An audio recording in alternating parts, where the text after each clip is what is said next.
Hello students, कैसे हैं आप सब। आशा करती हूँ आप सभी अच्छे होंगे। मैं आरती आप सभी का अपने परिवार फिजिक्स गुरु पर हार्दिक स्वागत करती हूँ, जहाँ पर आप सभी पढ़ रहे हैं बीएससी के लिए फिजिक्स, केमिस्ट्री और मैथ चल रहा है आपका अपनी एप्लीकेशन फिजिक्स गुरु पर। आज की ये क्लास है बीएससी थर्ड सेमेस्टर के स्टूडेंट्स के लिए, जिसमें आपकी बुक चल रही है chemical dynamics and coordination chemistry और इसका लेक्चर नंबर 21 है। तो जैसे कि आप सभी को पता है 20 लेक्चर हो चुके हैं, आपके प्लेलिस्ट में ऐड कर दिए गए हैं, आप वहां से देख सकते हैं। तो इसमें आपने लास्ट टर्न पर यूनिट 2 पढ़ रहे थे हम। इसमें यूनिट 2 कौन सी आपकी केमिकल इक्विलिब्रियम है। तो यूनिट 2 में लास्ट टर्न पर हमने एक छोटा सा टॉपिक स्टार्ट किया था। जो लास्ट टॉपिक था इस यूनिट का वो था आपका Clausius and Clapeyron equation. Clausius and Clapeyron equation के बारे में हम इसने पढ़ा था। अब देखो इसमें हमने क्या पढ़ा था। हमने कहा था कि आपके क्लॉसियस और क्लैपेरॉन ने कुछ इक्वेशंस दी थी और उन इक्वेशंस को आज हम डिराइव करने वाले थे, जिसमें लास्ट टर्न पर हमने एक क्लैपेरॉन इक्वेशन डिराइव कर ली थी। अगर आप आज की ही क्लास पढ़ रहे हैं, आपने लास्ट वाला लेक्चर अटेंड नहीं किया है, तो आप क्या कर लीजिए, पहले लास्ट वाला, इससे जस्ट पहले वाला लेक्चर 20 पढ़ लीजिए। उससे क्या होगा, उससे ये होगा कि आपका जो आज पढ़ोगे ना वो बिल्कुल दिमाग में घुस जाएगा। वो ऐसा नहीं होगा सिर के ऊपर से नहीं जाएगा। ऐसा क्यों बोल रही हूँ, क्योंकि क्लैपेरॉन इक्वेशन जो हमने डिराइव की थी ना लास्ट टर्न पर, उसी के आगे से हम इसमें आज डिस्कस करने वाले हैं। तो लास्ट टर्न पर क्लैपेरॉन इक्वेशन थी, आज आपकी क्लॉसियस इक्वेशन है। ठीक है, तो सबसे पहले क्या करेंगे, सबसे पहले हम वो इक्वेशन लिखेंगे जो हमने लास्ट टर्न पर डिराइव की थी। वो कौन सी थी आपकी, dp upon dt is equal to delta h upon t delta v। मुझे तो याद है ये इक्वेशन, आप सभी को नहीं है याद तो आप अपनी नोटबुक लेके बैठो, उसमें देखो। अगर आप प्रॉपरली नोट्स बना रहे हो, साथ साथ कर रहे हो, तो आपको बिल्कुल अच्छे से समझ आ जाएगा कि इक्वेशन कहाँ से आई है। ठीक है, अब देखो इसके आगे से क्या करेंगे हम।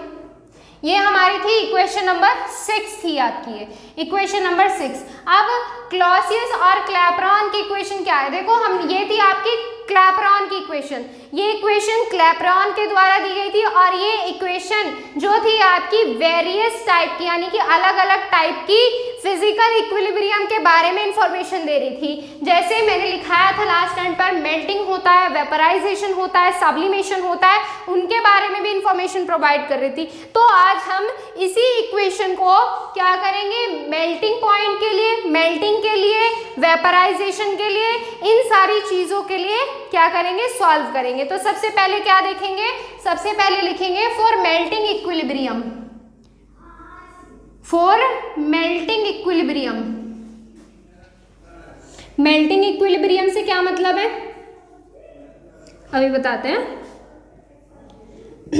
मेल्टिंग इक्विलिब्रियम से क्या मतलब है, जब कोई भी चीज सॉलिड होती है और वो लिक्विड में कन्वर्ट होती है, इसका मतलब क्या हो रहा है कि वो मेल्ट होती है। क्या होती है, वो मेल्ट होती है। जैसे यहाँ पर आपका ये सॉलिड है, ये आपका किस में कन्वर्ट हो रहा है, लिक्विड में कन्वर्ट हो रहा है। किस में कन्वर्ट हो रहा है, लिक्विड में कन्वर्ट हो रहा है। तब सॉलिड से लिक्विड की तरफ जो रिएक्शन होती है उसे मेल्टिंग रिएक्शन कही जाती है। अब हम क्या कहेंगे, इस रिएक्शन के लिए, जो मेल्टिंग रिएक्शन हो रही है उसके लिए इक्विलिब्रियम फाइंड आउट करेंगे इस इक्वेशन को यूज करके। कैसे फाइंड आउट करेंगे, देखो जब हम बात करेंगे मेल्टिंग इक्विलिब्रियम की, तो मेल्टिंग इक्विलिब्रियम के लिए इन सारी चीजों की वैल्यूज भी किसमें हो जाएंगी, मेल्टिंग वाले के लिए यूज की जाएंगी। तो देखो यहाँ से इक्विलिब्रियम के लिए, मेल्टिंग इक्विलिब्रियम के लिए डेल्टा एच की वैल्यू हो जाएगी, डेल्टा एच और सफिक्स में एम हो जाएगी या नहीं हो जाएगी। टेम्परेचर हो जाएगा, टेम्परेचर कितना हो जाएगा, टेम्परेचर कन्वर्ट हो जाएगा टी से टी एम में, टी से किस में कन्वर्ट हो जाएगा, टी एम में कन्वर्ट हो जाएगा। डेल्टा वी वॉल्यूम है, वॉल्यूम में ज़्यादा चेंज नहीं होता। वैसे तो सॉलिड का वॉल्यूम फिक्स होता है, लिक्विड का वॉल्यूम किसके अकॉर्डिंग होता है, लिक्विड का वॉल्यूम उसके अकॉर्डिंग होता है जो कंटेनर का वॉल्यूम होता है। ठीक है, अब देखो यहाँ से हम क्या कहेंगे, हम ये दोनों चीज़ इस इक्वेशन में पुट करके इसकी नई फॉर्म बना लेंगे। तो यहाँ से इक्वेशन 6 क्या इम्प्लाइज कर जाएगी, dp upon dt is equal to, यहाँ से कैसा हो जाएगा, डेल्टा एच एम अपॉन क्या हो जाएगा, t की जगह कन्वर्ट किस में हो जाएगा, टी एम में, और ये हो जाएगा डेल्टा V में कन्वर्ट। समझ में आया? समझ में आ गया आपको? अब देखो, आप सोच रहे होंगे कि ये TM में कन्वर्ट क्यों नहीं करा, क्योंकि ये हमारा क्या है, इक्विलिब्रियम अगर हमारी शिफ्ट हो रही है उसके बाद का, लेकिन हम यहाँ पर क्या कर रहे हैं, इक्विलिब्रियम के लिए निकाल रहे हैं, तो यहाँ पर T इस dt के साथ कोई चेंज नहीं आएगा। ठीक है, ये हो गया यहाँ से। अब हम क्या कहेंगे, अब हम इस डेल्टा V को भी चेंज करेंगे। क्या चेंज करेंगे? डेल्टा V को भी चेंज करेंगे। अगर यहाँ पर हमारा सॉलिड है और लिक्विड है तो मैं क्या कहूँगी, इन दोनों के लिए वॉल्यूम भी अलग होगा। जैसे मैंने अभी बताया कि सॉलिड का वॉल्यूम फिक्स होता है, लिक्विड का volume according to the container होता है, कि कितने कंटेनर का वॉल्यूम है उसके अकॉर्डिंग होता है। चौड़ा वाला मतलब थोड़ा सा बड़ा कंटेनर लोगे तो उसके अकॉर्डिंग लिक्विड सारे में फैल जाएगा, थोड़ा छोटा कंटेनर लोगे तो उसके अकॉर्डिंग लिक्विड छोटे से कंटेनर में आ जाएगा। तो यहाँ पर अब हम क्या करेंगे, डेल्टा V के लिए करेंगे। तो यहाँ से delta V is equal to क्या होता है, volume of liquid, volume of liquid minus volume of solid, volume of solid, जहां VL और VS क्या है, VL है molar volume, molar volume for solid, liquid molar volume, molar volume for liquid, और VS क्या है, molar volume for solid, for solid. ये चीज है। अब देखो इसके आगे क्या करेंगे, अब आगे हम डेल्टा V की भी वैल्यू पुट करेंगे। इसे चाहो तो इसे भी कोई इक्वेशन मान लो, जैसे इक्वेशन नंबर 6 हो गई, ये इक्वेशन नंबर 7 हो गई। तो इक्वेशन 7 क्या इंप्लाई करेगी, इक्वेशन 7 इंप्लाई करेगी dP upon dt is equal to delta HM upon TM, ये हो जाएगा VL माइनस VS हो जाएगा। VL और VS क्या है, वॉल्यूम्स हैं। ठीक है, अब इसके बाद हम क्या करेंगे, यहाँ से इसके बाद हम dt अपॉन dP निकालेंगे। इस इक्वेशन को हम फ्लिप कर देंगे। फ्लिप क्यों करेंगे भी पता चल जाएगा। यहाँ पर हम क्या करेंगे, dt अपॉन dP करेंगे, तो ये क्या होगा, TM VL minus VS upon delta HM में कन्वर्ट हो जाएगा। ये इतना समझ आ गया, ये कन्वर्ट हो जाएगा। नोट करो पहले से, इसे भी चाहो तो एक इक्वेशन मान लो। अब देखो ये आ गई यहाँ से इक्वेशन 8। ये जो इक्वेशन है, ये इक्वेशन कही जाएगी कि ये इक्वेशन शो करती है variation for melting point, variation of melting point. ये देखो यहाँ पर मेल्टिंग पॉइंट आ रहा है और यहाँ पर डेल्टा H आ रहा है अपॉन में, तो वेरिएशन शो कर रही है मेल्टिंग पॉइंट में विद प्रेशर, प्रेशर के साथ। ठीक है, तो यहाँ से लिखेंगे दिस इक्वेशन shows variation, या this equation gives the variation of, this equation gives the variation of, gives the variation of, gives the variation of, किसका वेरिएशन दे रही है, मेल्टिंग पॉइंट, MP शॉर्ट में लिख रही हूँ, किसके लिए, किसके साथ, विद प्रेशर, प्रेशर के साथ, विद प्रेशर। ठीक है, तो ये हो गया इतना पॉइंट। अब यहाँ से हमने किसके लिए निकाल लिया, फॉर मेल्टिंग इक्विलिब्रियम के लिए निकाल लिया। अब इसके बाद हम क्या निकालेंगे, वेपराइजेशन इक्विलिब्रियम के लिए निकालेंगे। वेपराइज इक्विलिब्रियम के लिए क्या हो जाएगा, जहाँ पर हमने HM रखा है वहाँ पे क्या रखेंगे, HV रखेंगे। अब वेपर किस तरह से कन्वर्ट होती है, बॉयल होने के बाद लिक्विड वेपर में कन्वर्ट होता है, तो यहाँ पर हम क्या रखेंगे, B रखेंगे, टेम्परेचर B रखेंगे, VL और V आप सभी जानते हैं। ये सारी चीजें मैं बताऊंगी अभी आपको, घबराने वाली कोई चीज नहीं है, पहले इतना नोट डाउन कीजिए। चलिए स्टूडेंट्स, आगे आगे आगे चलते हैं, आगे चलते हैं। कहाँ चलेंगे, आगे थोड़ा सा आगे बढ़ते हैं। इसमें हम क्या कह रहे हैं, हम यहाँ से ये कहना चाह रहे हैं कि अभी तो हमने मेल्टिंग के लिए निकाला, अब हम किसके लिए निकालेंगे, वेपर के लिए निकालेंगे। वेपर क्या कह रही है, वेपराइजेशन किस टाइम पर होती है, कोई भी, जैसे मान लीजिए आपके एक बाउल में पानी लिया, वैसे तो बॉल होता है, प्रोनाउंसिएशन जो प्रॉपर होती है इसकी, पर हम बॉल नहीं बोलेंगे। कभी आप कोई बॉल उठाओ बैट बॉल वाली और उसको गैस पे गर्म करना चालू कर दो, इससे आपको ही डांट पड़ेगी घर में। तो देखो यहाँ से अब हम क्या करेंगे, वेपराइजेशन के लिए करेंगे। तो मैं आपको एक एग्जाम्पल के थ्रू समझा रही थी, उसमें मैंने ये कहा जैसे किसी बर्तन में आपने लिया पानी और उस पानी को क्या कर रहे हैं, गैस पे रख दिया और वो आपका बॉईल होना स्टार्ट हो रहा है। पानी को गैस पे नहीं रखोगे, उस बर्तन को गैस पे रखोगे तो इससे क्या होगा, पानी बॉईल होना स्टार्ट होएगा। हम क्या कहेंगे, हम ये कहेंगे कि अगर हम लिक्विड को किसी कंटेनर में करके गर्म कर रहे हैं, क्या कर रहे हैं, बॉईल कर रहे हैं, तो वो किस में कन्वर्ट हो रहा है, वेपर में कन्वर्ट हो रहा है। यानी कि ये जो फॉरवर्ड प्रोसेस है, फॉरवर्ड रिएक्शन है, ये किसको फॉलो कर रही है, वेपराइजेशन को फॉलो कर रही है। किसको, वेपराइजेशन को फॉलो कर रही है। अब वेपराइजेशन को फॉलो करने की वजह से, वेपराइजेशन को फॉलो करने की वजह से क्या हो रहा है, यहाँ पर बॉईल करना पड़ रहा है। तो हम क्या कह सकते हैं, हम ये कह सकते हैं कि यहाँ से डेल्टा H किसके इक्वल हो जाएगा, डेल्टा H किसके, वेपर के। Delta H vapour, delta H क्या है, लेटेंट हीट है वेपराइजेशन की। TB क्या है, TB क्या है, T कन्वर्ट हो जाएगा TB है आपका बॉइलिंग पॉइंट जो कि लिक्विड का है, boiling point of liquid. T convert हो जाएगा TB में और यहाँ से ये किस में, VL और VS आप जानते ही हैं। VL क्या है, मोलर वॉल्यूम है लिक्विड का और यहाँ से VS क्या हो, VS नहीं, यहाँ पर आप क्या यूज करेंगे, VV यूज करेंगे। मोलर वॉल्यूम है लिक्विड का, मोलर वॉल्यूम है वेपर का। जैसे हमने लास्ट टाइम पर सॉलिड और लिक्विड आया था ना, तो मोलर वॉल्यूम सॉलिड का VS के नाम से रखा था और मोलर वॉल्यूम लिक्विड का VL के नाम से रखा था। ऐसे ही रखेंगे। इक्वेशन में पुट करो और सॉल्व करने की कोशिश करो।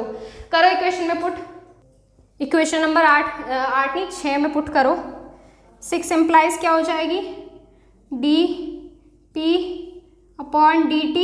या फिर चाहो तो वो इक्वेशन ले सकते हो जिसमें फ्लिप करा था, या फिर चलो छोड़ो ऐसे ही ले लो, क्या कहाँ घुसोगे इतने झमेले में। ये हो गया dP/dt, यहाँ पर रखोगे डेल HV, अपॉन में क्या आ जाएगा TB और माइनस क्या करोगे, माइनस करोगे, क्या माइनस करोगे इस बार, VL में से VV माइनस करोगे, नहीं, यहाँ पर आपका वेपर में से लिक्विड वाला माइनस होता है। वॉल्यूम जो करते हैं हम हमारे प्रोडक्ट में से रिएक्टेंट वाला करते हैं, ठीक है। ऐसे ही जैसे हमने पिछले में किया था, पिछले में क्या था, प्रोडक्ट हमारा लिक्विड था और हमारा रिएक्टेंट क्या था, सॉलिड था, तो उसके लिए हमने क्या किया था, VL माइनस VS किया था। इसमें हम VV माइनस VL करेंगे, ठीक है। अब देखो मैं आपको एक छोटी सी चीज़ बताने वाली हूँ। छोटी सी चीज़ क्या है, अब देखो जो वॉल्यूम है लिक्विड का, वॉल्यूम ऐसे लिखो यहाँ पे, VL is very small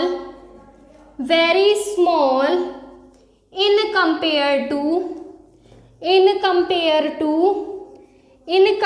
to VV, so VL is equal to 0। मैं कहना क्या चाहती हूँ इस लाइन से, ध्यान से सुनिएगा। यहाँ पर मैंने लिया 1 गिलास पानी, अज्यूम कर लो मेरे हाथ में ग्लास है और उसमें पानी है, ठीक है, साइंस के बच्चों इतना कर सकते हो। तो यहाँ से देखो, इसमें हमने लिया 1 गिलास पानी, यहाँ पर इसका वॉल्यूम कैसा है, फिक्स है। वही इस ग्लास पानी को हम क्या कर दें, अगर वेपराइज्ड कर दें, जैसे मान लीजिए मैंने इस रूम में एक पूरा सेटअप लगाया हुआ है जहाँ पर मैंने क्या किया, एक गैस स्टोव रखा हुआ है और एक बाउल रखा हुआ है और उसमें पानी है। मैंने उस पानी को गर्म किया, जिससे क्या हुआ, वो सारा वेपर बन के उड़ गया, बर्तन बिल्कुल खाली हो गया। तो यहाँ इस रूम में क्या होगा, इस रूम में पूरा वाटर जो वेपर फॉर्म में कन्वर्ट हो चुका है वो पूरे का वॉल्यूम ले लेगा। तो देखो कहाँ जो लिक्विड का वॉल्यूम एक छोटे से ग्लास में आ रहा था, कहाँ वेपर का वॉल्यूम पूरे रूम का वॉल्यूम ले रहा है। वेपर जो है पूरे रूम का वॉल्यूम कंटेन कर रही है। तो इसका मतलब क्या है, इसका मतलब ये है कि जो वॉल्यूम है लिक्विड का, वॉल्यूम ऑफ वेपर की कंपैरिजन में बहुत ज़्यादा कम है। तो इसलिए इन दोनों की कंपैरिजन में हम VL की वैल्यू क्या कर लेते हैं, 0 कर लेते हैं। अब इसमें पुट करेंगे तो यहाँ से ये कन्वर्ट हो जाएगी कुछ इस फॉर्म में, dP/dt इज इक्वल टू आ जाएगा delta H V upon T B, और यहाँ पे आ जाएगा वी, वी आ जाएगा, क्या आ जाएगा, वी, वी आ जाएगा। अब इसके बाद क्या कर लेते हैं, इसे भी कोई इक्वेशन मान लेते हैं। जैसे हमने कौन सी इक्वेशन मानी थी लास्ट, 8 इक्वेशन हो गई थी ना, तो इसे इक्वेशन नंबर 9 मान लो, 9 इंप्लाइज करेगी, और इसे इक्वेशन नंबर 10 मान लो, ठीक है। अब ये हो गई आपकी इक्वेशन नंबर 10। अब हम क्या करते हैं, अब हम ये कह रहे हैं कि मान लो जो वेपर है जो चारों तरफ रूम में फैल गई है वो एक आइडल गैस इक्वेशन की तरह बिहेव कर रही है। जैसे आपकी आइडल गैस होती है, आदर्श गैस होती है, उसकी तरह बिहेव कर रही है। तो आइडल गैस इक्वेशन क्या कहती है, P V is equal to R T. इसी तरह से ये भी कन्वर्ट हो जाएगा। तो ये वी अज्यूम, तो यहां पर लिखेंगे हम सबसे पहले we assume vapour behaves like, vapour behaves like an ideal gas. Ideal gas क्या कहती है, P V is equal to R T. अब पी वी कैसे लिया है हमने, वेपर के लिए दिया है, तो वी और यहाँ से आ जाएगा आर टी आ जाएगा। अब हम यहाँ से क्या निकालेंगे, इस वी की वैल्यू निकालेंगे, वी की वैल्यू निकालेंगे, तो यहाँ से क्या आ जाएगा, volume of vapour is equal to R T upon T. अब हम क्या करेंगे, ये वैल्यू को इसमें पुट करेंगे, क्या करेंगे, इसमें पुट करेंगे। तो इक्वेशन 10 क्या इंप्लाइज करेगी, dP upon dt is equal to delta H V upon में क्या आ जाएगा, TB, और डेल्टा V की जगह पर क्या आ जाएगा, RT, और ये P चला जाएगा इनटू में। कैसे आ रहा है, रख के देखना सीधा सीधा, तब पता चल जाएगा, ठीक है। तो ये हो गई इतनी बात। अब मैं इस P को इधर ले जाऊं, इस P को इधर ले जाऊं, कोई दिक्कत तो नहीं है, किसी को भी होनी भी नहीं चाहिए। तो यहाँ से क्या आ जाएगा, 1 upon P dP upon dt is equal to क्या आ जाएगा, delta H V upon TB RT आ जाएगा, ठीक है। तो ये जो आपकी इक्वेशन है, RT कैसे आएगा भाई, यहाँ पर भी तो T है और ये T यहाँ पर भी है, तो हम यहाँ पर कैसे रखेंगे इसको, इस बॉइलिंग वाले को हटा देते हैं। तो यहाँ पर आपका TB और T, तो ये कैसे में कन्वर्ट हो जाएगा, ये T स्क्वायर में कन्वर्ट हो जाएगा। अरे अभी हो जाते भाई गड़बड़, T स्क्वायर में कन्वर्ट हो जाता, और यहाँ पर ये मान लेते हैं RT स्क्वायर मान लेते हैं। देखो मैंने ऐसा क्यों किया, ऐसा मैंने इसलिए किया कि हमने यहाँ पर अभी तो लिया है बॉइलिंग के लिए टेम्परेचर, क्या लिया है, बॉइलिंग के लिए टेम्परेचर, लेकिन जब हम आइडल गैस इक्वेशन की बात करेंगे तो ये भी तो आइडल हो जाएगा ना, तो ये यहाँ से क्या आ जाएगा, ये भी तो T आ जाएगा। तो जब यहाँ पे इसे सॉल्व करेंगे तो RT स्क्वायर आ जाएगा, समझ गए। तो यहाँ से ये जो आपकी इक्वेशन बन के आई है, ये जो आपकी इक्वेशन बनकर आई है, ये इक्वेशन कही जाती है क्लैपेरॉन-क्लॉसियस इक्वेशन। ये इक्वेशन जो दी थी क्लाउसियस ने दी थी, और इसी फाइनल इक्वेशन को हम बोलते हैं क्लैपेरॉन-क्लॉसियस इक्वेशन। लिख लीजिए इसमें आगे, this equation is known as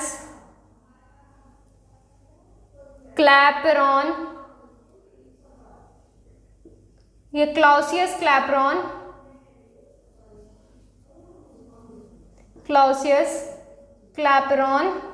equation. This equation was, आगे लिखिए, this equation was derived by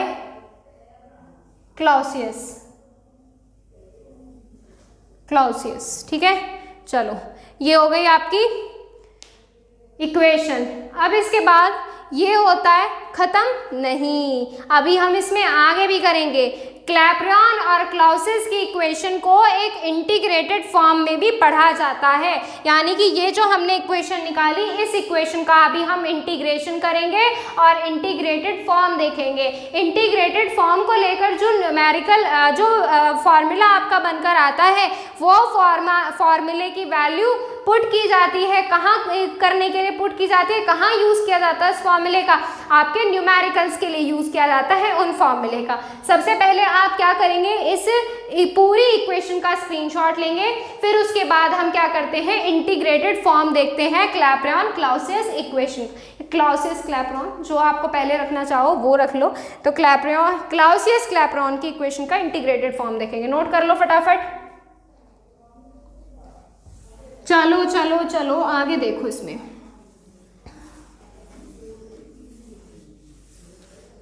हमें इन चीजों की कोई जरूरत नहीं है, अब हमें सिर्फ इसकी जरूरत है। ये जो ये इक्वेशन जी आई है ना, ये क्लैपेरॉन और क्लाउसियस जी की, इन इक्वेशन की जरूरत है हमें, बाकी चीजें हम रफ कर रहे हैं। तो देखो बच्चों, यहां से अब हम क्या करेंगे, इंटीग्रेटेड फॉर्म निकालेंगे। इंटीग्रेटेड फॉर्म ऑफ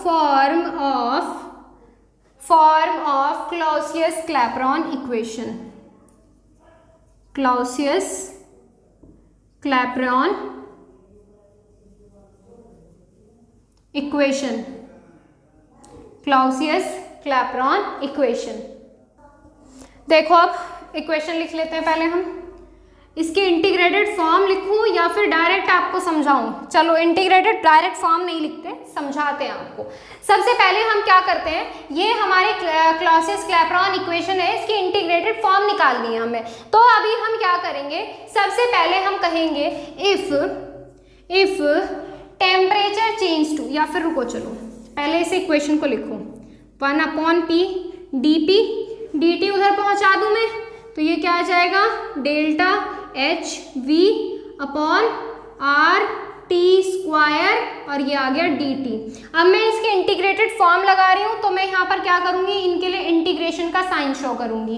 क्या करूँगी, इंटीग्रेशन का साइन शो करेंगे। अब हम क्या कहेंगे, अब हम ये कह रहे हैं कि मान लो टेम्परेचर जो है वो आपका T1 से T2 में चेंज हो रहा है, और वेपर का प्रेशर जो है वो P1 से P2 में चेंज हो रहा है, तब जो इसकी इंटीग्रेटेड फॉर्म आएगी वो एक्चुअल फॉर्म कुछ इस टाइप की आएगी। अब इस इक्वेशन की जरूरत नहीं है हमें, अभी हम लिखेंगे पहले, if we change temperature, if we change temperature T1 to T2 and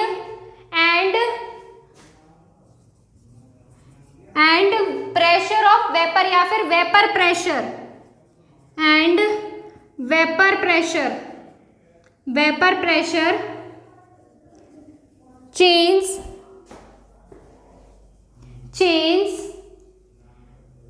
का कितना चेंज होता है, P1 to P2 चेंज हो रहा है। प्रेशर पहले कितना है, T1 है, वो P2 चेंज हो रहा है। तब क्या होगा, then integrated form of Clausius equation, तब जो होगी ये कुछ लिमिट्स में बढ़ जाएगी, ये कुछ लिमिट में आ जाएगी, कुछ लिमिट में आ जाएगी, और वो लिमिट क्या होगी, लिखेंगे then integrating equation, then integrating equation integrated equation between the appropriate limits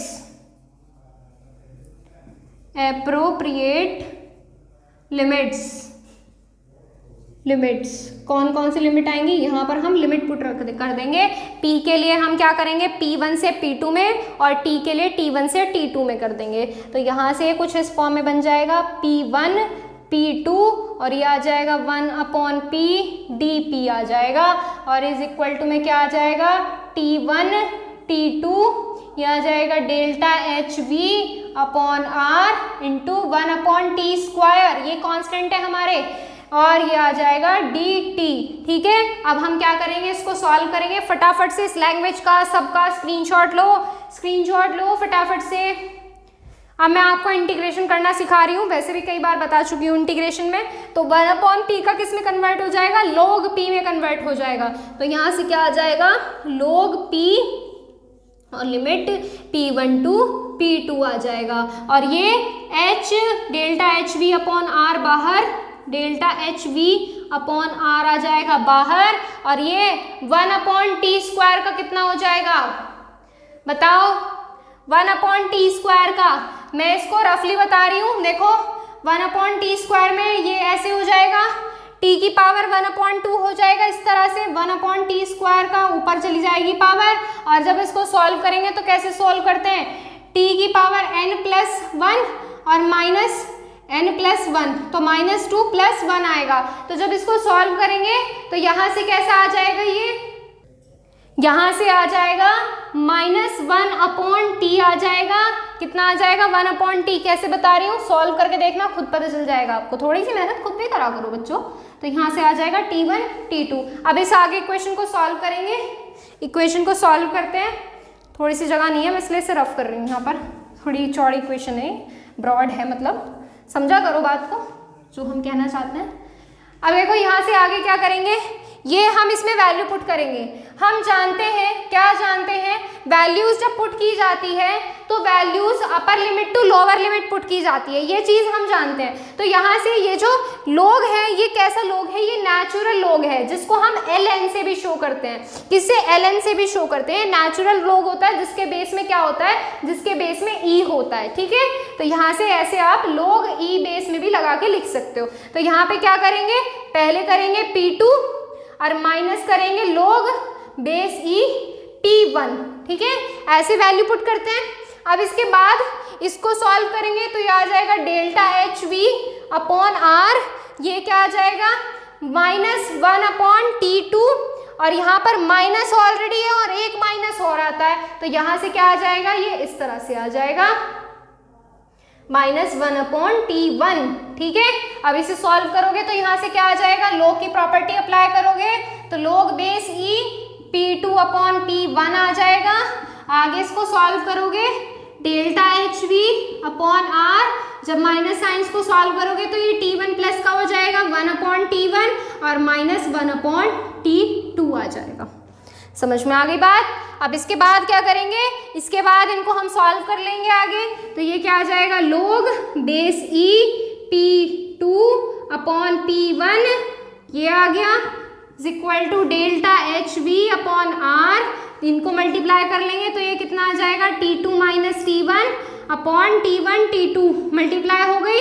अब इसके बाद log बेस e को किस में कन्वर्ट करेंगे, बेस 10 को कन्वर्ट कर देंगे। तो यहाँ से बेस 10 में कन्वर्ट करने के लिए कितने से मल्टीप्लाई करते हैं, 2.303 log बेस 10, यहाँ से आ जाएगा P2/P1 और यहाँ पर delta H V upon R T2 - T1 upon में क्या आ जाएगा, T1 T2 आ जाएगा। अब इस 2.303 को इधर भेज देते हैं, तो ये आ गया log base 10 P2/P1 is equal to delta H V upon 2.303 R, यहाँ आएगा T2 - T1 upon T1 T2। तो बच्चों ये जो हमारी इक्वेशन आई है ये आपकी फाइनल इक्वेशन आई है, और ये इक्वेशन कही जाती है integrated form of Clausius-Clapeyron equation. इसी के साथ आपका ये टॉपिक और ये चैप्टर भी होता है कंप्लीट। समझ गए। चलो पहले इसका स्क्रीनशॉट लो, स्क्रीनशॉट लो पहले इसका। अगर आपने नोट नहीं किया है, ये वाला तो पहले नोट कराने को बोला था मैंने आपको, ये वाला नोट डाउन कर लो। तो बच्चों इसी के साथ आपका ये चैप्टर होता है कंप्लीट। अब इसके बाद हमारी यूनिट 3 यानी कि जो नया चैप्टर है वो स्टार्ट करेंगे हम नेक्स्ट टर्न पर। नेक्स्ट चैप्टर है आपका फेज इक्विलिब्रियम, जिसका कुछ बच्चों को बहुत बेसब्री से इंतजार था, तो अब वो चैप्टर हम इसमें नेक्स्ट टर्न पर स्टार्ट करेंगे। अगर आपको कोई भी क्वेश्चन पूछने हो तो आप इंस्टाग्राम पर पूछ सकते हैं। इंस्टाग्राम ID है physics_guru_India। आपके जो भी क्वेश्चंस हैं आप यहाँ पर मैसेज करके पूछ सकते हैं। और टेलीग्राम चैनल ज्वाइन करने के लिए प्ले स्टोर से टेलीग्राम इंस्टॉल करिए, उस पर ID बनाइएगा, सर्च करिएगा फिजिक्स गुरु इंडिया, आपको टेलीग्राम चैनल मिल जाएगा जहाँ आप ज्वाइन हो सकते हैं, जहाँ आपको डेली क्लासेस के नोटिफिकेशन टाइमिंग और लिंक के साथ भेज दिए जाते हैं। तो चलिए मिलते हैं आपसे नेक्स्ट टर्न पर हमारे नेक्स्ट चैप्टर के साथ। आज के लिए इतना ही। Thank you so much.